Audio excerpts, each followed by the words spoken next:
Good morning and welcome to Free Advice Friday. My name is Keri Barnum for New Shelves Books, and we're here to talk about marketing, publishing, the business of being an author. You're welcome to join us any Friday at 10 a.m. Eastern by going to newshelves.com/FAF. We take your questions live and we do answer them.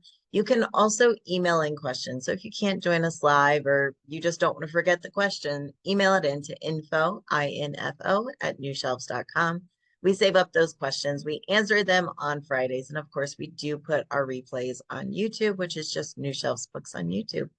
We're going to get started with a emailed question that we got in. This one's from Kevin. And the question is, if I'm going to republish a book that was previously with a different publisher, if I'm going to put a new copyright on that book, how do I list the copyright? And the answer is, if you are going to do a second edition, a new edition, an updated edition of your book with a new copyright, the way that you would do that is on your copyright page where it has, like copyright with the little copyright symbol with the year in your name. So for example, it would be copyright symbol 2007 Keri Barnum. Then if there was a secondary copyright for the newer edition, it would be all on one line. Copyright, the little copyright symbol, 2007, comma, the new copyright year, 2024, by Keri Barnum. So you don't need two different lines. You would just put a comma in between the 2 years and list it that way. And then as far as listing, if you have a Library of Congress control number or you have a PCIP, which is a publisher catalog and publication block for libraries, you would only put in the publication block or the LCCN for the newest edition. There's no need to list it for the old edition. That can cause confusion. You only want the newest edition numbers on the copyright page for your new edition. And finally, the question was, if I'm getting a new copyright, can I edit the book's original title as well? Well, that one's a bit of a complicated question, and here is why. Because can you update your title? Absolutely, you can update your title, especially if you are updating your copyright.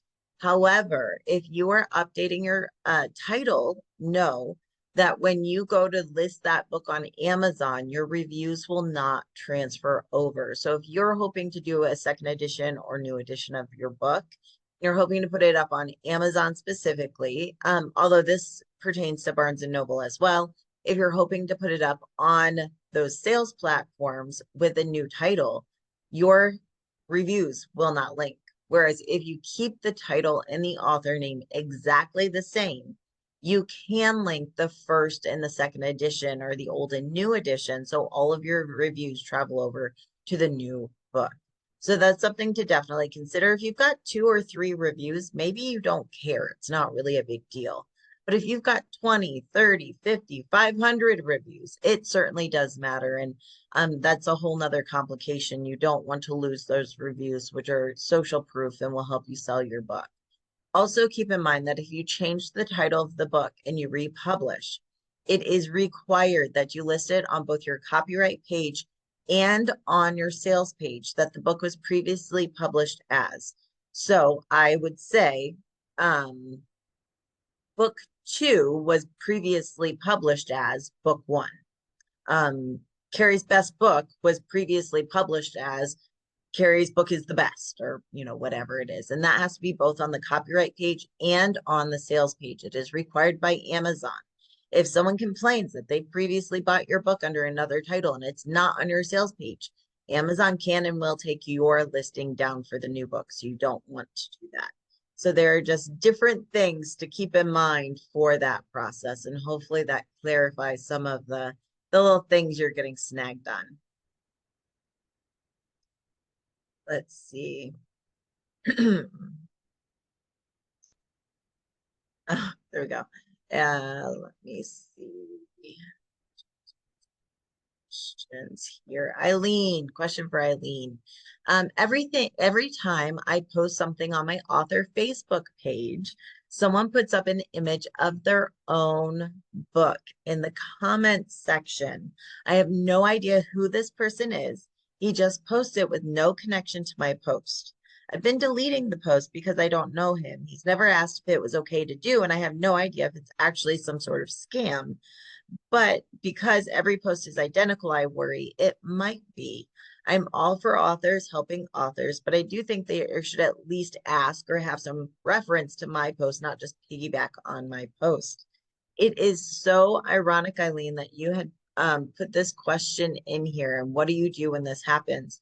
Because I saw almost an identical post in two different Facebook groups, and both of them referenced, I believe, the same book and the same author you are talking about. So let's just talk about that. We call this piggyback marketing. And what this particular author is doing with their book is, rather than creating their own post and creating their own audience or running their own ads, they are going on different authors' posts, whether it be on their ads or they're doing it on their posts on their Facebook pages. And they are simply posting essentially an ad for their own book in the comments. So they're piggybacking. They want to kind of capture that person's audience and send them to their book. And this is bad form. Please do not do this. It's not something I would ever recommend. Do I think it's a scam in the sense of like it's AI or a bot? I do not think that. I do think it's someone who is trying to market themselves, but maybe not completely ethically. And so what I would personally do is two things. You can hide the post, but if you hide the post, it only hides it from people that are not friends with the author. So people who are friends with the author, connected to the author, can still see the post, but then people who are not, like your fans who are not connected to that person, will not see the post. I personally recommend that you delete the post and then you block the person. In some rare cases, we hear about people retaliating because you blocked them, but very rare cases. I would say in most cases, you want to simply delete the post, block the person. This means that that post is no longer there, and it also means that they can no longer piggyback on your posts. Now, they would have to have a different profile or something. And so that's the easiest way to do it. And I agree with you. I think that when authors have conversations or it makes sense, or if there's a tie-in and they're maybe talking about their book, that's all in conversation. And that is authors conversing or authors supporting authors and sharing kind of different book links and things. And that can make sense. But in this case, especially if it's happening over and over again, delete and block and go on with your day. And I wouldn't worry about it too much. It happens more often than you might think. So you're not alone. It's again, just kind of opportunist, and there's nothing you can do about it like you can't keep people from doing that, obviously, but there's nothing that you're doing wrong. It's just kind of something that some people do. And so hopefully you can handle it that way. I would always post your content, keep your ads. When in doubt, delete or hide the other person's information. It's on your page. It's your marketing tool. Don't let them control it. Or be afraid to post because of someone who might be negative or posting things on your page that don't belong there.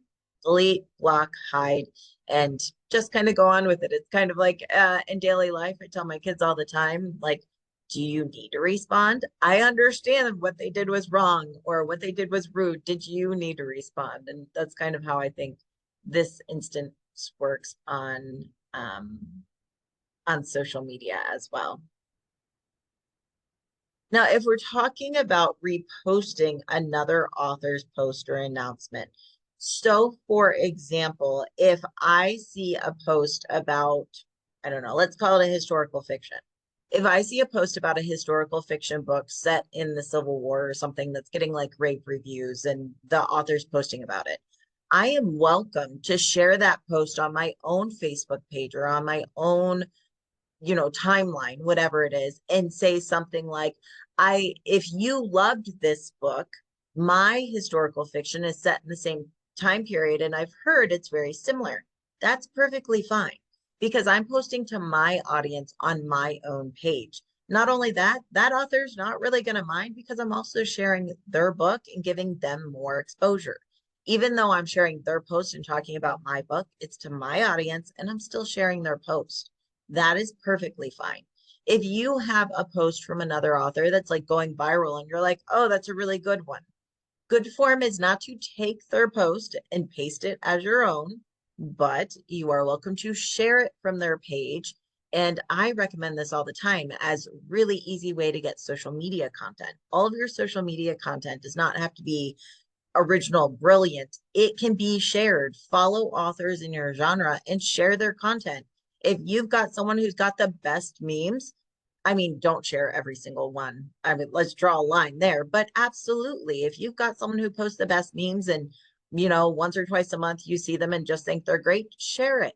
If you share it, it's also sharing their page. So while you're using some of their content, it's giving them credit and it's also giving them exposure, which is a good thing. No one's mad about that. I love when people share my new shelves books post because it just gives me more exposure. Now, if someone took my exact words and posted it as their own, which I've also had happen, that is not flattering. That is not cute. It's irksome and rude, and I don't recommend that. But sharing from their page is absolutely acceptable. Let's Yes, and always be mindful. We don't want to hijack. It's called hijacking someone's post. So we don't want to take over their post and start talking about a topic we're interested in or talk about our books when they're talking about something else. That is bad form on the internet. It's kind of like standing at a dinner party and people are talking and you just stick your face in there and start talking about yourself. You would never do that. I hope you would never do that. And so we wouldn't do that online either, or we shouldn't do it online. Oh, it's absolutely. If you take someone else's post verbatim from online and post it as your own, it could absolutely be considered plagiarism.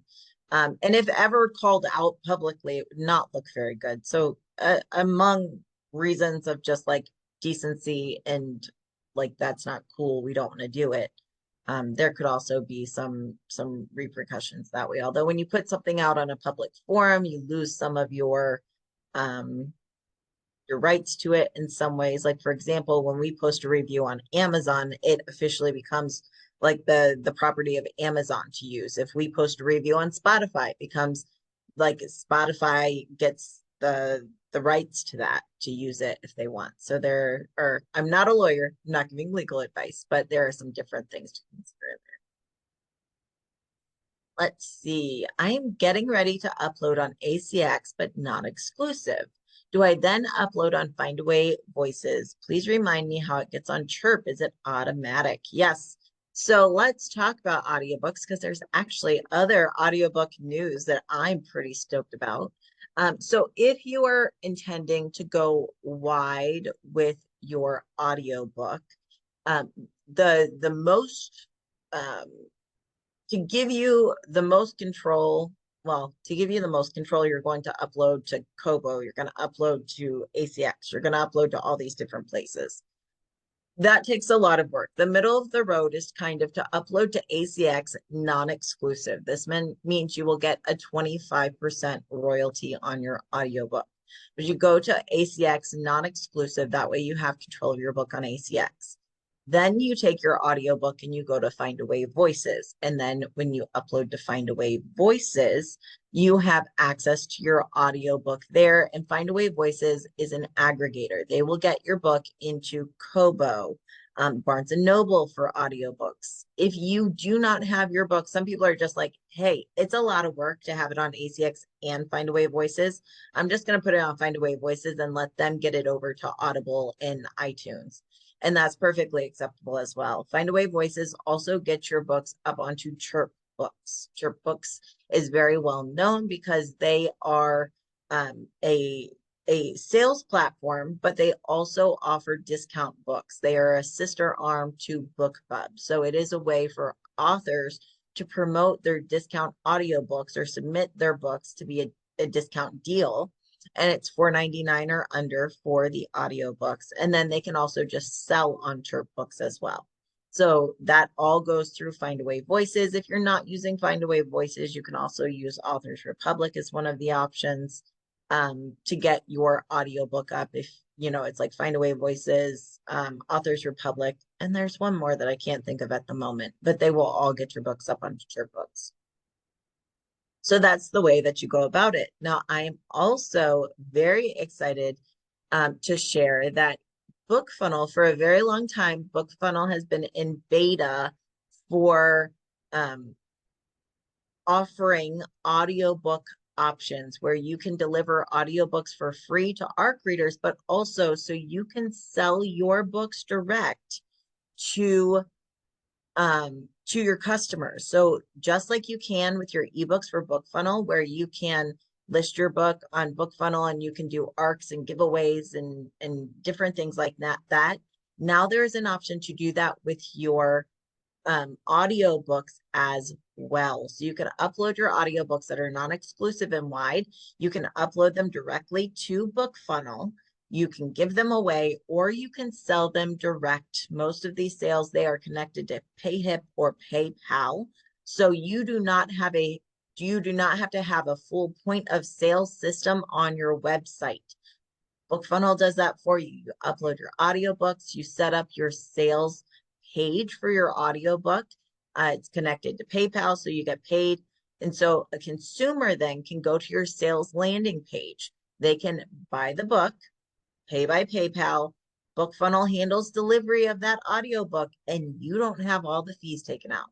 So instead of selling on Audible and getting a 25% royalty, you can go direct to your customer. Now, this means that you have to have a customer base from your website, email list, something like that, but you can sell direct to your consumer, not have to have a full point of sale system, just use BookFunnel, and you can make almost all of your profits. And they're adding this service in, so it has different tiers. Let me actually pull it up because they have different like pricing tiers. I'm going to share my screen. Give me 1 minute. I did drop the link to this option, by the way. I dropped the link to the BookFunnel blog in the chat on Zoom here. All right. So this right here kind of gives you the information. And the way that it works is you can have 5,000 delivered hours of audio per month at $15 a month or $150 a year. Now, they are offering discounts for anyone who signs up for this before August 20th. So if you know that you want to sell your audiobooks direct, if you sign up before August 20th, they are giving discounts. And that discount will be a lifetime discount as long as you continue your membership. So I have authors who absolutely want to use this option and sell direct and have multiple audiobooks. And I am recommending to them that they go ahead and grab the discounts because it's a lifetime discount. So then there are unlimited delivered hours of audio per month, and that is $25 a month or $250 for a year, or if you sign up early, $200 per year. So for most of the people I work with, we're already doing the $100 per year to deliver ebooks and ARCs, do direct sales with ebooks, and that's $100. If you add in the email integration where your customer or the person downloading gets put right into your mailing list on Constant Contact, MailChimp, ConvertKit, whatever it is, it's $50. So that's $150. And then I'm recommending those who have audiobooks, they might want to sell direct or share for ARCs and things like that to join that $200 a year and just lock it in. So it would be $350 a year to sell direct for ebooks and audiobooks. Of course, there are PayPal fees and things like that, but you are looking at, instead of earning, I worked out the numbers with a client of mine who has a longer historical fiction book, and instead of making $5 per book, if sold at the same price direct, they'd be making closer to $18 per book. So that's kind of the difference, but you can offer a lower price when selling direct. This also means that he'll be able to collect the information of his buyers, their names, their email addresses, and then they can come repeat buyers. So it really is the consideration of selling direct, which is just a whole new aspect to it. But this is very exciting for those who have audiobooks and who are selling wide. This is a game changer of opportunity. So I was really excited to see that this week. So hopefully that's a bigger picture than you actually asked for, Denise, but hopefully that helps with your audiobook and how to upload and get that done. And I will say I did, client did actually sign up for the BookFunnel audiobook. I uploaded 2 audiobooks last night. It was so easy to do and set up. We haven't set up sales pages yet, but I imagine it'll be very similar to setting up ebook sales pages, which is not hard either. You just have to be able to connect to a pay account like a PayPal. Excited about that one. Let's see, for the second edition of a book originally published 5 years ago, is it required to publish with a new ISBN? The title of the second edition is the same. So yes, if you are adding something like second edition or updated edition, that is not part of your subtitle. It's not part of your title at all. And I recommend you do not add that as your title, possibly your subtitle if it's drastically different, but that can actually keep Amazon from syncing your reviews, keeping in mind that the title and typically the subtitle have to be the same for them to sync reviews. As far as a new ISBN, yes, if you're doing a new edition. So when do you need a new ISBN? If it's a new edition, if things have changed, you need a new ISBN. If you are changing publishers, even if it's the same exact book, but you're changing publishers, new ISBN. And so you will need a new ISBN if it was previously published under a different account, a different publisher, or if you are, changing substantially anything inside the book. So that would be a new ISBN for sure. Yes, Caroline, going back to audiobooks, Caroline's asking, can I list the audiobooks that I sell direct through BookFunnel at a lower price on BookFunnel than Audible because Audible sets their price? Absolutely. You can set your price on BookFunnel pretty much whatever you want. So you can actually offer direct sales. You may say, hey, I'm going to do a Christmas sale. And so this book is going to be discounted and you just drop the price down. It means your royalty or your sales profit goes down, just like it would on a sales site, but you can absolutely do different prices when you're selling direct. So you really do have a ton more control. And I know you in particular, Caroline was one of the first people I emailed her the link and I was like, look what happened. Look what I found, because I know that she in particular has a number of audiobooks and also a large email list and audience. And so huge opportunity there. And I think it's fantastic.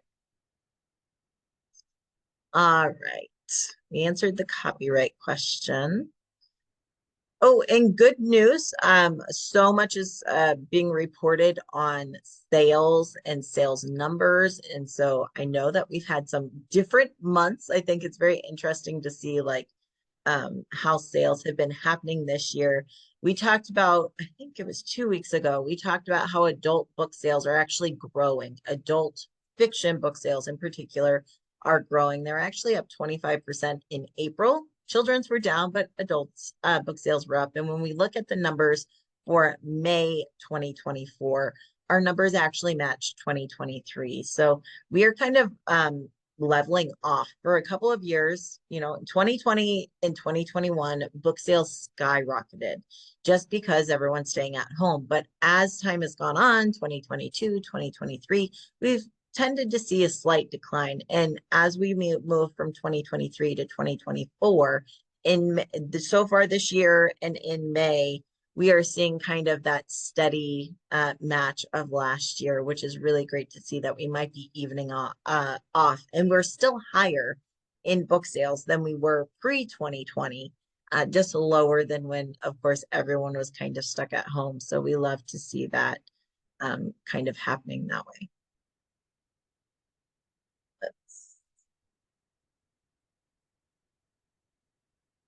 For the BookFunnel, is it for one audiobook or more? So Denise, the way that the audiobook works on BookFunnel is that they charge you, or your account is subscribed per delivered hour. So you can have as many audiobooks on your account as you want, but the way that they calculate it is you're either signing up for 5,000 delivered hours per month or unlimited delivered hours per month. So Look, even with simple math, I'm just gonna go ahead and just grab my calculator. If um this is so simple, I can't do it in my head. All right, so if there's 5,000 finished hours and you have one book that's 10 hours, you can sell 500 copies of your book and be within your limit.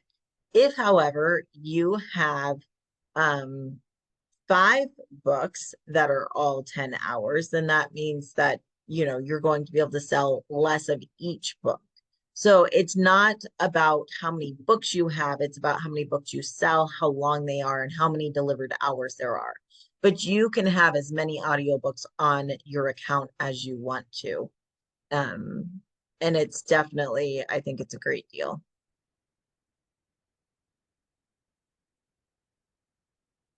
Let's see. I had been advised that if so yes, with the new ISBN, if you're doing a new edition, that means something is significantly changed. The publisher has changed, or if it's going to be Nancy saying she had heard approximately 20% of the book has changed in a second edition, it would change.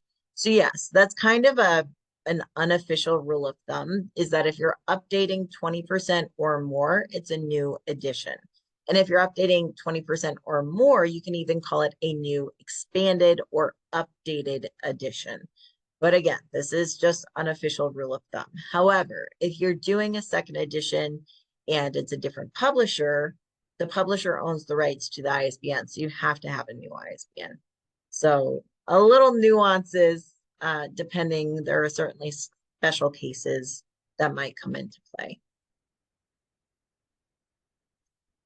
Let me see. Marsha had this great question about pre-orders and going into depth for pre-orders, which I am happy to talk about pre-orders because it's a question I get a lot.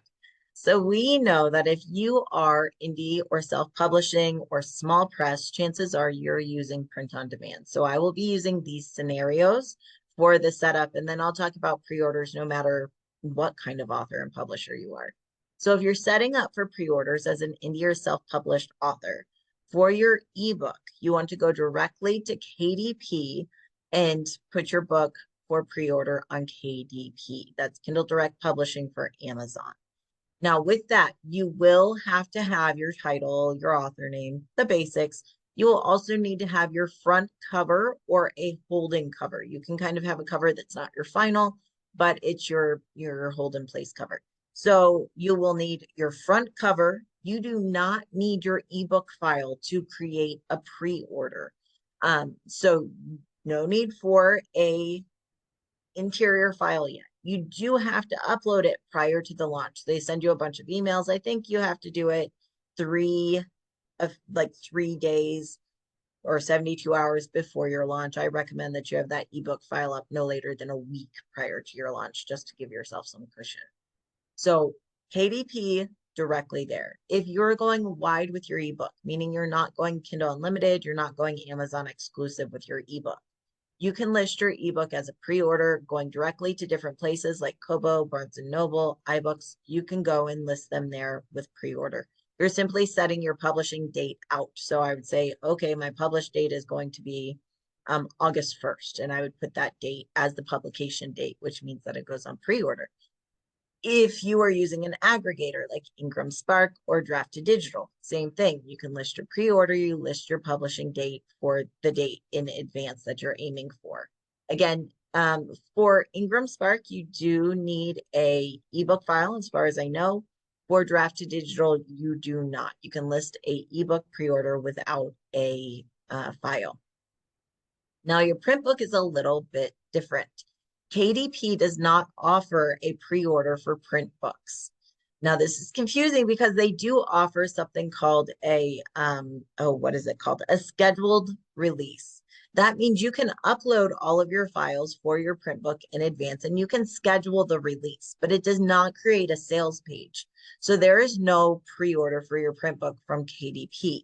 So if you're doing print on demand and you want a pre-order, you want to go to Ingramspark, you want to upload your book, you will need both your cover file and your interior. They don't have to be your final.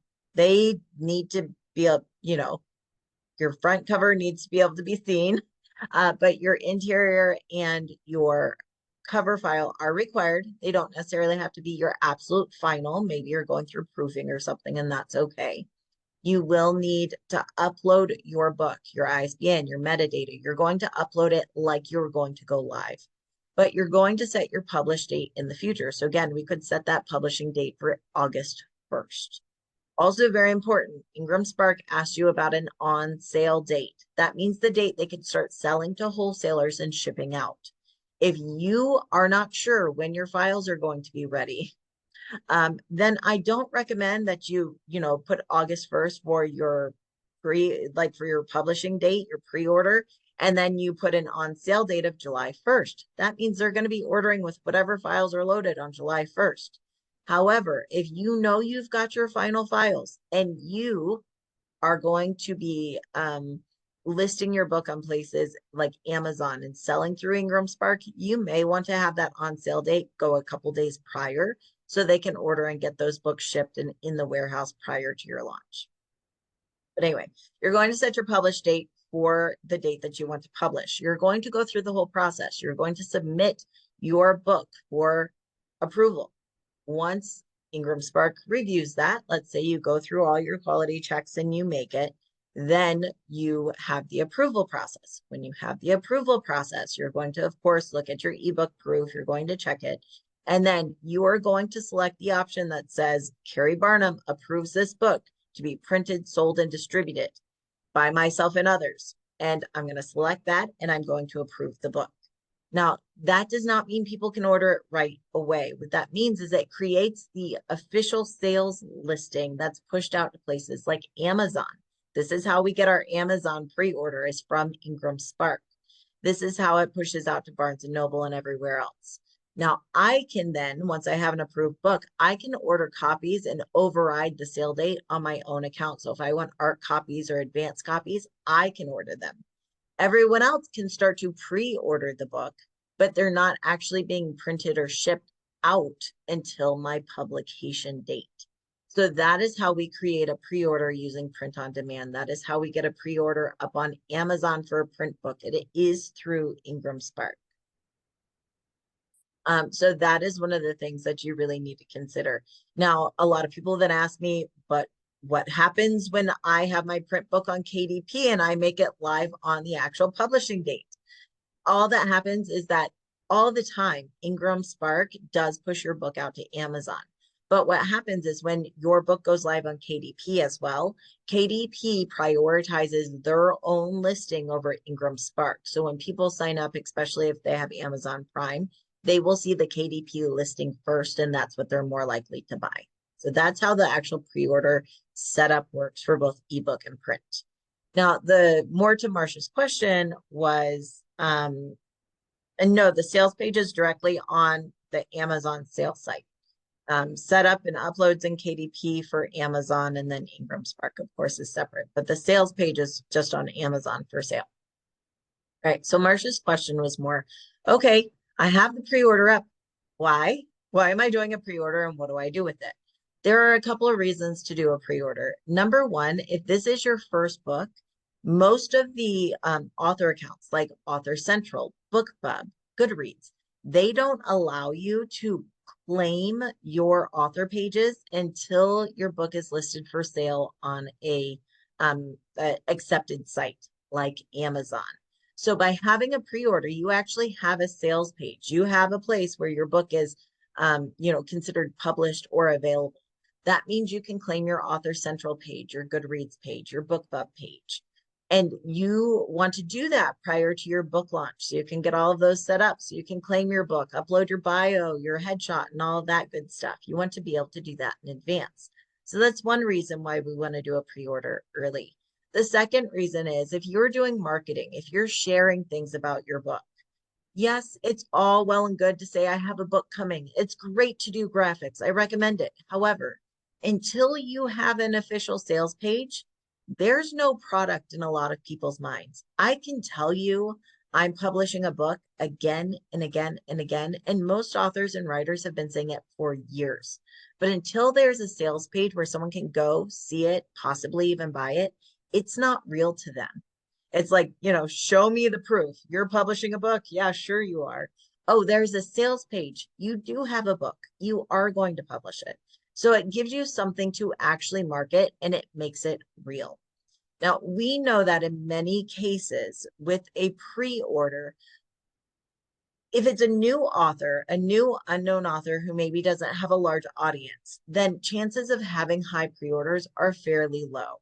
Now, that's not always the case. You may have a rocking marketing campaign going on. You may be going viral on TikTok, so people are really excited about your book.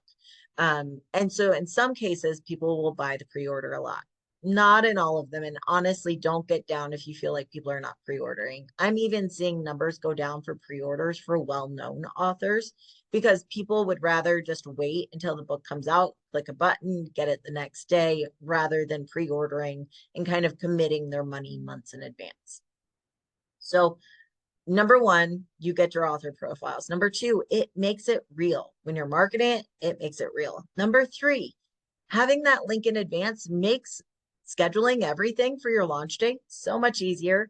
Your email list, you can start getting your email announcements ready saying the book is live, and you actually have your Amazon link. You have your Barnes & Noble link.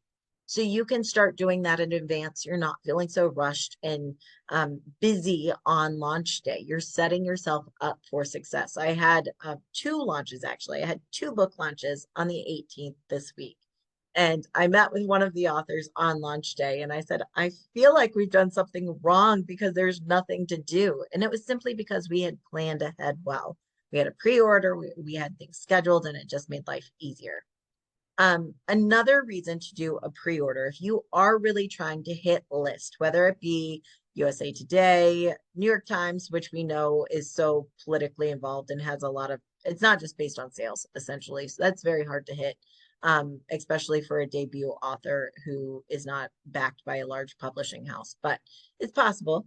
But so USA Today, even if you're just trying to get really good Amazon algorithms or hit an Amazon #1 on launch day, pre-orders can be a huge part of this. And so, yes, I do encourage you to ask people to pre-order. Some of the things that you might do to help encourage pre-orders are to offer a discount. We often see this on ebooks where it's something like, hey, the launch price of my book is $1.99. It's up on pre-order for $1.99, and it's going to stay up on that pricing for $1.99 until X date, which is usually going to be a couple of days after the publication date. So if my pub date is going to be August 1st, I would list my book for sale at $1.99 as a discount price. So I can tell everyone on social media, my mailing list, go grab the ebook at $1.99. After August 3rd, the book will be going up to $9.99. So grab it now while it's discounted. This creates some urgency that can push people to pre-order. If they want it at the discount price, they kind of have to do it early or in advance. And so that can push those pre-orders, which can help with any, hitting ranks or bestsellers and things like that. Also, you may have a discount for the purpose of purposely asking people, would you grab my very discounted book? It's $1.99, it's 99 cents. You said you would review the book, and I so appreciate that. If you're willing to buy the book for 99 cents, that means you can leave a verified review, which looks better on Amazon. So that's another reason why people will do that. And that's just some of the ways. We also see things like BookBub has a discount program. It's called BookBub New Release for Less, where they will actually promote a book out that is discounted from the original price. It has to be $4.99 or under. They really like to see books at 99 and $1.99 for that. And that is a submission process. They do not take every book, but they send it out. It's not as successful as a BookBub featured deal, which goes out to like their whole discount list, but the New Release for Less does get quite a bit of traction. I have seen 50 sales from a New Release for Less, and I've seen 300 to 400 sales from a New Release from Less. It really depends on the price point, and it also depends on the genre, but that can be very helpful. Other things we might do, other reasons to have this pre-order is we may be offering our own incentive to our list or to people we have connections with. Hey everybody, my book's up on pre-order and I'm so excited that anyone who orders that book on pre-order before my launch or before X date, if you send me the receipt, I will give you this freebie. I will give you the ebook for free on launch day. Maybe I'm just going to say, if you order the print book on pre-order, send me the receipt. I will send you the ebook the day before launch. And maybe I'm going to use BookFunnel to send it out. So they get the ebook a day early and they get the print book for the same price. So there can be incentives. Maybe I have a nonfiction book and I have this really cool download or workbook that I've created to go with it. And I can say, if you go grab that print book on pre-order, send me the receipt, send me proof of purchase, and I will send you this workbook absolutely free on launch day. And that way I'm giving them incentive to buy the book early. And there's so many other things you can do with a pre-order, but those are kind of like our baseline. These are ways to use it. This is why we use it. And this is why we go through the process of setting up pre-order. Another thing I will say is that for setting up a pre-order, it gives you peace of mind. I cannot tell you how many people didn't want to do a pre-order. You go to hit you publish on launch day, there's a problem. Amazon sends back and doesn't like your file. They didn't like a keyword, and maybe something goes wrong. And then your book doesn't come out on launch day. You've been hyping it up, you've been talking about it, and it doesn't go up on launch day. On Amazon specifically, if you are pushing that button, yeah, a lot of books will go live within a couple of hours. So if you push it the night before, it should be live for launch day. I've had books take up to 5 days to be approved by KDP before, which means that if we did not have that pre-order in place, that book would have been 5 days late. The author would have been saying, sorry guys, I don't know when the book's going to come up. I know I've been talking about it. So peace of mind is huge there. And I think it just also gives an air again of the book being real, of professionalism, that there is a pre-order. And if you are submitting for endorsements, if you are submitting for trade reviews, anything like that, having a book actually listed for pre-order is something that gives you an air of professionalism that is more likely to get response. I've seen it time and time again that when you have a book listed for sale, appropriately set up pre-order, when you're submitting for trade reviews, when you are submitting for endorsements, you are more likely to get them. Purely anecdotal. I have no scientific research, but I have personally seen it again and again. So I'll stand by that one.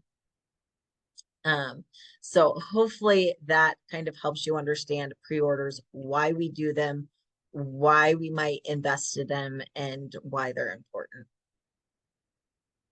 Let's see. Caroline has a question. I received invitation to join one of those multi-author bestseller campaigns. Typically, I don't look at these, but this one is with a best-selling author and well-known voice coach. What questions should I be asking? This is an email list building campaign, authority campaign, no royalties from the book itself. It sounds like, Caroline, and correct me if I'm wrong, these were very popular and they're still popular, where multiple authors, whether nonfiction in a specific niche or fiction, multiple authors will all get together to write a short chapter, a short story, a novella, whatever it is. They're all contributing to one book. The book is then published, and now no one's really looking to profit on this book. What happens is everyone's kind of pooling their time and their money to produce the book, so then they can put that book up on pre-order. Then all of them can use their audiences to push pre-orders and pre-sales, with the goal of having enough pre-orders and sales in the first week to hit something like USA Today bestseller, Amazon bestsellers, and really rank high. And the reason that they're doing this is because they want to have a book that is a USA Today bestseller. So they can therefore use that in their title forever and ever. Amen. They can say Keri Barnum, USA Today bestselling author. And so this is kind of one of those things where people realize maybe they don't have the audience themselves to get enough sales, because the way USA Today works is it sales within 1 week. It goes from Monday to Sunday. So you have to have enough sales in that 1 week. Pre-orders count. Your pre-orders all count on launch day. So if you launch on Tuesday, all of your pre-orders count for that week. And so people realizing they maybe don't have enough of an audience themselves to get that many pre-orders and sales to make USA Today. They're pulling together. So if I have a mailing list of 10,000 people and the other 9 people have a mailing list of 10,000 people, and we're all committing a certain number of emails and maybe advertising dollars, then we're hoping that together we can all get to that pre-order number. These are not uncommon. I've seen them several times. I will say that they sometimes work, they sometimes don't. Sometimes you put into it and you don't hit it. Sometimes you do. Just know that very, very rarely, or honestly, people are going to say, oh, which book of yours made it to USA Today bestseller? So it's done often. You can do it. I've never personally written for one of these. I have had authors who have, and I've helped with these campaigns. Some people may have qualms about how they get there, but that's between them and their God, and what you do is between you and yours. And so I think it can work, and it's completely up to you as if you're willing to take the time and the risk to put it in to get that title. And what does that title mean to you? It can help with marketing. You know, it looks nice on a book cover, but it really just matters what it means to you and what you intend to do with it. I can't say I know much of anything about them, Nancy. I would be looking on places like Author Beware, check with IBPA and Ally if you have a question about a specific. All right, I think I got, oops, maybe I missed a question. No, I think I got all of our questions here on my little mouse pad. All right, I think I got all of our questions. Just some other stuff that's happening in publishing in the news. If you have not heard Tattered Covers, which is a well-known bookstore, I think they have 5 locations, has kind of been struggling. They've been looking at going bankrupt, I believe, and they are selling, and Barnes and Noble is going to be buying those bookstores, which is interesting. I love to see, bookstores saving bookstores rather than losing bookstores. In other Barnes and Noble news, Barnes and Noble, I think it was last week, a number of self-published and indie authors noticed that their print-on-demand titles were removed from barnesandnoble.com. I'm in several Facebook groups, and this was quite the news, where some books were just taken off of barnesandnoble.com. Barnes and Noble's official kind of statement was that they decided to discontinue featuring certain titles on barnesandnoble.com for quality review, and that they could not maintain all self-published books on their site. So some books were taken down, some because they didn't want them there, some on accident. It's quite interesting. There is a group called Wide for the Win, which I'm in. A Barnes and Noble rep actually wrote in saying, I know there's been a lot of frustration and confusion recently about removed titles from barnesandnoble.com. Please know this decision was made because, for a variety of reasons, Barnes and Noble cannot maintain availability for all books that are in print on our site. And consequently, we know many independent authors and publishers with print-on-demand titles were caught in this curation process. As of today, many titles have already been reinstated, and we expect more to return to sale by the end of the month. If you would like immediate consideration, we encourage you to please reach out to publisher author inquiry at bn.com. I'll drop that in the chat with a full list of your affected ISBNs. Barnes & Noble remains dedicated to supporting the indie author community, and we appreciate your patience as we navigate the impacts of this issue and sort out a fix. So all of that to say, if your books are listed on Barnes & Noble, I think this affected ebooks. This was simply just print books.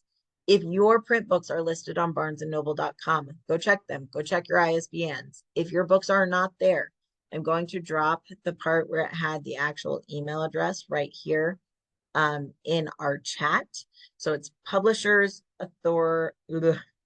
I'm struggling. Publisher, author, inquiry at bn.com, and ask them about your titles. Again, I think this is probably somehow related to just the rush of low quality AI books that are kind of going on the market.